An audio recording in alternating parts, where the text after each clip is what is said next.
Put your hands together for Stephen Cramer.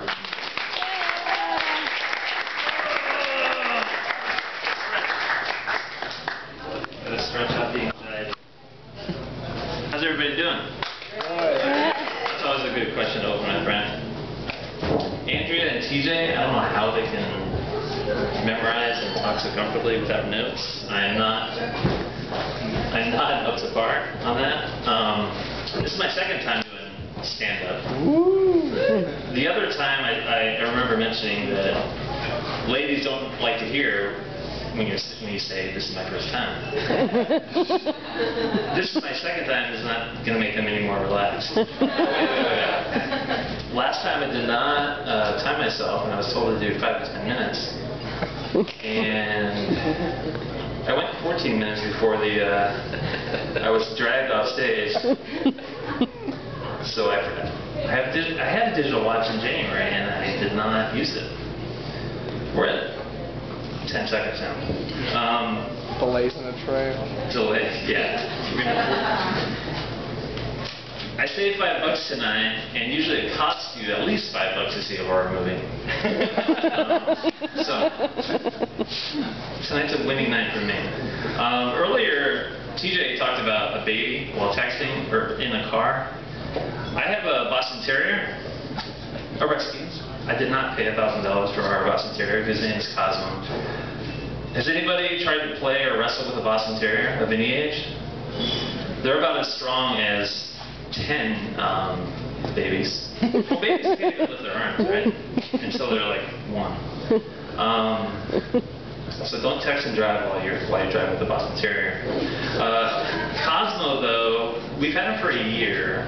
He's about 2 years now. It's his first year. He was with his original parents, who paid $1,000.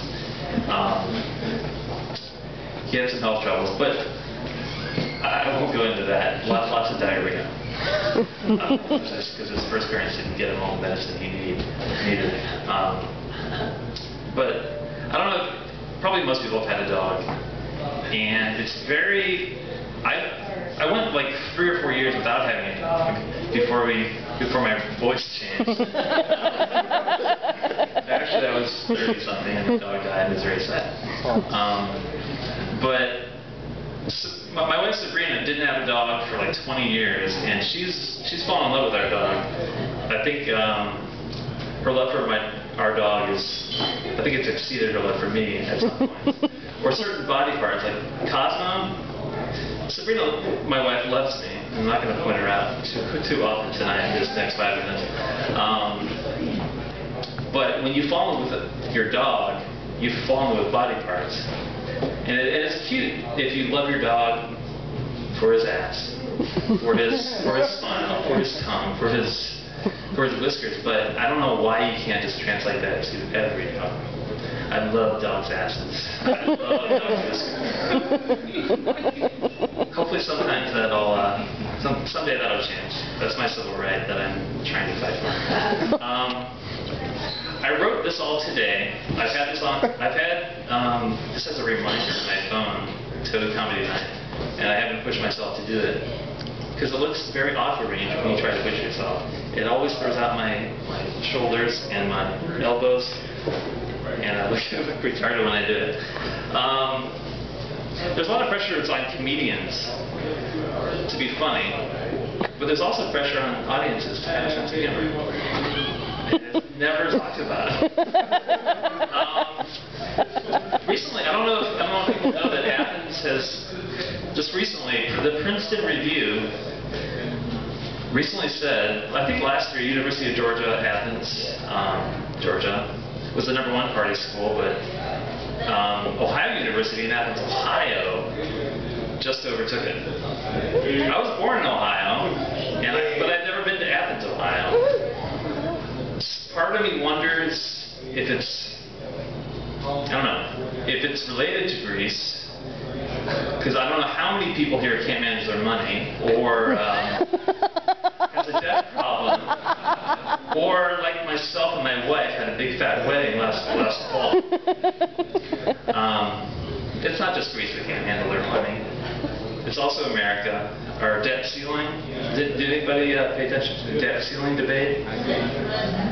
I think Obama missed the point when he called it the ceiling instead of the roof. Because it would have been a lot better party if he said, let's raise the roof.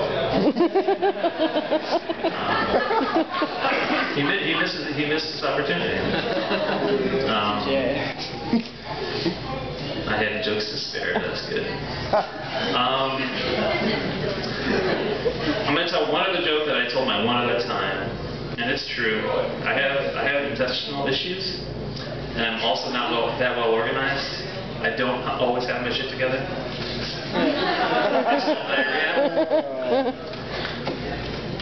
Maybe I'm not enough of a comedian because I haven't done it enough, but a lot of comedians in town repeat their jokes, and I understand repeating your jokes.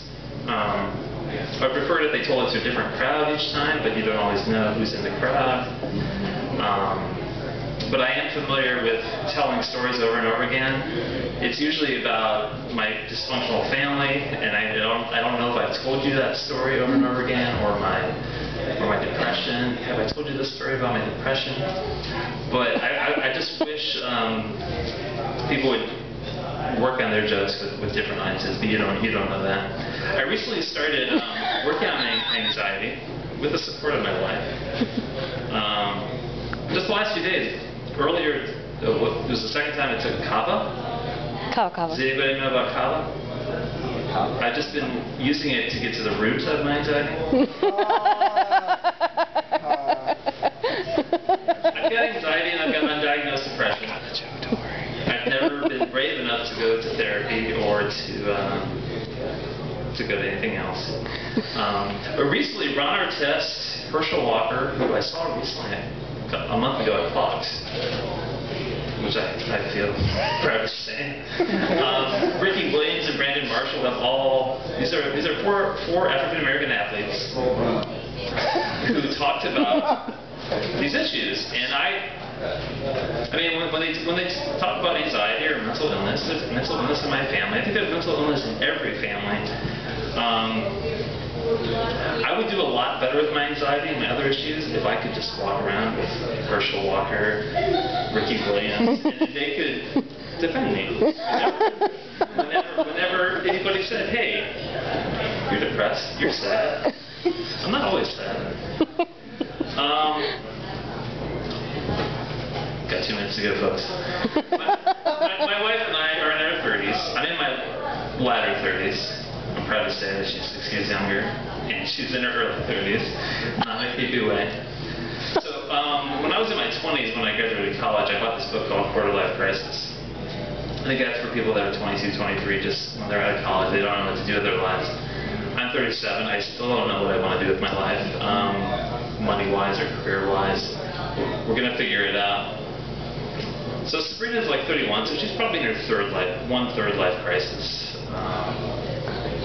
I'm 37, and men, life expectancy is shorter, so I'm probably in my one-third life, or my 40% life crisis. Sabrina always says that I love numbers and dates. Being second on stage, I think means I only need to be 8.5% as funny as the headliner. I don't think Sabrina's correct with the fact that I like numbers and dates.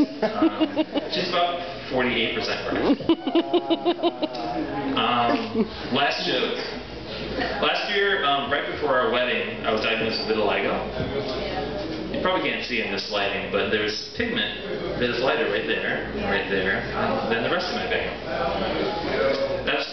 It's also known as the Michael Jackson disease. It's misunderstood, especially for white people. But it's still pigment that is not there, and that spot is more damaged by the sun. I wish Michael Jackson and I had more similarities. I also have sleep problems. I cannot afford a doctor that can help me sleep or die.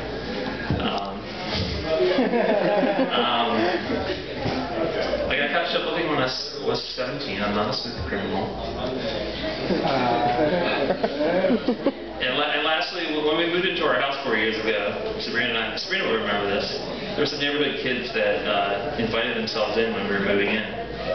And we had, I was playing music on my computer, and Michael Jackson was playing. I don't even remember which album it was. For some reason, I told these kids that The Office, that's what Michael Jackson wrote. Never tell that to kids. Never tell that to kids. Thank you very much.